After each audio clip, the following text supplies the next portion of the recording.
संविधान के लिए एक अंग्रेजी शब्द क्या है? कॉन्स्टिट्यूशन। ये जो कॉन्स्टिट्यूशन वर्ड है ये निकला किससे? कॉन्स्टिट्यूट से निकला है। और कॉन्स्टिट्यूट जो वर्ड है ना, ये वर्ड जो है वो लैटिन भाषी शब्द है। लोकतंत्र जो है ना वो क्या है? ग्रीक वर्ड है। लेकिन अगर हम गणतंत्र की बात करेंगे, रिपब्लिक की बात करेंगे, रेस पब्लिका की बात करेंगे, तो वो लैटिन भाषी शब्द हो जाता है। ठीक इसी तरह से अंग्रेजी शब्द जब संविधान की बात आती है तो वो लैटिन भाषी शब्द कॉन्स्टिट्यूट से निकला है, जिसका तात्पर्य होता है शासन करने वाला सिद्धांत।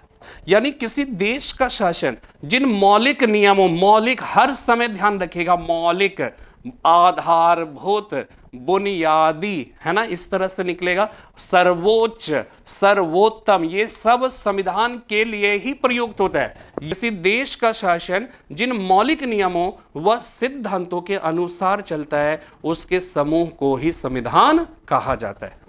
संविधान की परिभाषा बाबा साहब अंबेडकर ने क्या दिया? ठीक है, definition of constitution according to Baba Saheb Ambedkar. संविधान एक मौलिक दस्तावेज है, दस्तावेज, ठीक है, एक फंडामेंटल डॉक्यूमेंट्स है। यह एक ऐसा दस्तावेज है, राज्यों के तीनों अंगों, सरकार के 3 अंग है, और वो 3 अंग क्या होंगे? विधायिका, कार्यपालिका, न्यायपालिका, लेजिस्लेचर, एग्जीक्यूटिव बॉडी, और तीसरा हो जाएगा, तीसरा ज्यूडिशियरी।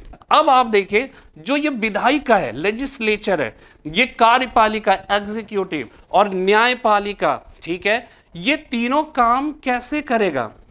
वो कौन से सिद्धांत है, कौन से नियम है? काम करने के भी तो अपने नियम होने चाहिए ना।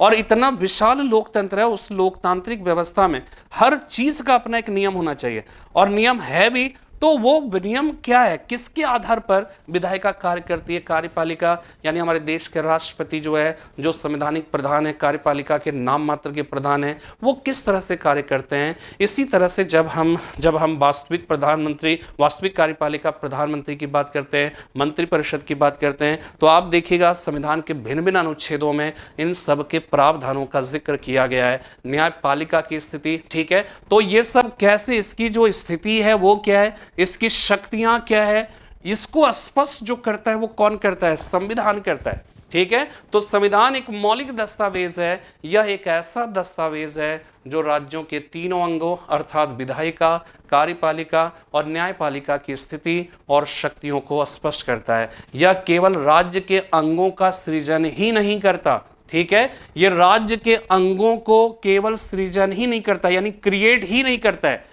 शब्द का तात्पर्य समझिएगा, सृजन ही नहीं करता, अपितु उनके अधिकार को परिसीमित करते हुए। अब आप समझिएगा, यहां पर एग्जांपल लेते हैं कौटिल्य की। कौटिल्य ये कहता है कि अगर राजा कोई आदेश देता है और जो परंपरा से चली आ रही जो बात है उस बात से इतर है, तो ऐसी स्थिति में राजा की बात मान्य होगी, ना कि परंपरागत मान्यताएं।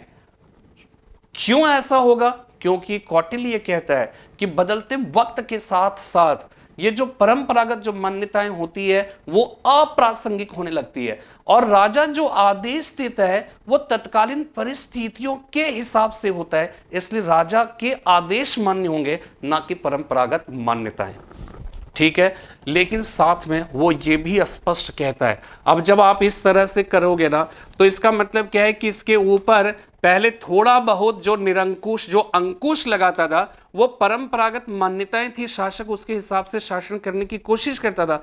लेकिन कौटिल्य क्या कर रहा है कि अगर इससे भी इतर तुम्हारी बात है तो तुम्हारी ही बात मानी जाएगी, इसकी ये बात मानी नहीं जाएगी। तो आप क्या कर रहे हो कि इसको पूरी ताकत दे रहे हैं, इसको निरंकुश बना दे रहे हैं। तो ये व्यक्ति अगर अच्छा होगा तो इस निरंकुशता का इस्तेमाल वो बेहतर तरीके से करेगा, और नहीं अगर वो निगेटिव कैरेक्टर का है तो फिर इस निरंकुशता का जो अधिकार है वो तानाशाह में कन्वर्ट हो सकता है। तो फिर क्या है, कौटिल्य इस बात को समझता था, तब वो कहता है अब ये शासक है, ये है प्रजा।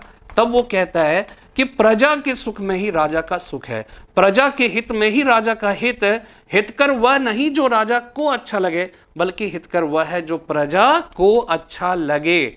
यानी कि तुम्हें जो अधिकार हमने दिया है ना, आप मनमाना आचरण करेंगे नहीं, आप उस अधिकार का प्रयोग जनता के प्रति उत्तरदायी होकर करेंगे, जनता के लिए करेंगे। अब आप समझिए कि आज क्या है, आज ये जो है राजा है ना, ये हमारे देश के राष्ट्रपति आप मान लीजिए, प्रधानमंत्री मान लीजिए, जो भी है, ठीक है। और जो ये परंपरा थी, अब इसकी जगह पे हमारे देश में क्या आ गया, एक लिखित संविधान आ गया, जिसको संविधान सभा ने बनाया। संविधान सभा ने बनाया और इसी संविधान के हिसाब से कार्यपालिका, न्यायपालिका, विधायिका सब कार्य इसी के हिसाब से करेंगे, इससे इतर काम नहीं कर सकते हैं। अगर राष्ट्रपति कुछ ऐसा आदेश देता है जो संविधान के हिसाब से नहीं है, तो हम तो यही कहते हैं ना कि राष्ट्रपति ने संविधान का उल्लंघन किया और आर्टिकल 61 के अंतर्गत उनके ऊपर इंपीचमेंट चलाया जाएगा, महाभियोग चलाया जाएगा। तो यहां पर क्या दिखा रहा है कि यहां पे ये दिखा रहा है कि सर्वोच्च जो है वो संविधान है, और संविधान क्या करता है कि राष्ट्रपति, प्रधानमंत्री, न्यायपालिका कोई भी निरंकुश नहीं हो सकता, सबको इसी के अनुसार, यानी संविधान जो है सब पर अंकुश लगाता है। ये ना सिर्फ मौलिक दस्तावेज है, ना सिर्फ इसके हिसाब से हमारे देश की विधायिका, कार्यपालिका, न्यायपालिका काम करती है, बल्कि इस सब के ऊपर संविधान क्या करता है, अंकुश लगाता है। मनमाना आचरण नहीं कर सकते हो, ये हमारे देश का संविधान कहता है, और संविधान उस सब पर अंकुश लगाता है। यही तो बात जो है बाबा साहब अम्बेडकर ने कहा कि संविधान एक मौलिक दस्तावेज है, यह एक ऐसा दस्तावेज है जो राज्यों के तीनों अंगों अर्थात विधायिका, कार्यपालिका और न्यायपालिका की स्थिति और शक्तियों को स्पष्ट करता है। यह केवल राज्य के अंगों का सृजन ही नहीं करता, अपितु उनके अधिकार को परिसीमित, अब आप समझिए, इसको लिमिटेशन जो है वो क्रिएट करता है, लिमिटेशन स्थापित करता है, उन्हें निरंकुश और तानाशाह होने से रोकता है।